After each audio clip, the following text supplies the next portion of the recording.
тарган дахлын өвчний идэвхжлийн үед эхлэж байгаатай холбогдуулан зооны өвчин судлалын үндэсний төвөөс ард иргэдэд дараах сэрэмжлүүлэг мэдээ хүргэж байна.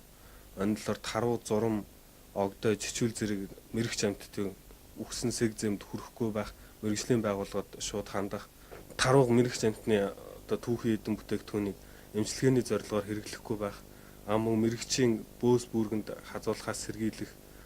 тарган дахал өвчний эмнэлэг зүйн шинж тэмдэг илэрсэн тохиолдолд та бүхэн эмнэлгийн байгууллагт яаралтай хандах мөн эмнэлгийн байгууллагт хандахдаа өвчний шинж тэмдэг илэрсэн хүнтэй ойролцоо байсан хүн мэдээг хүргүүлэхгүй байх зэрэг анхааруулж байна.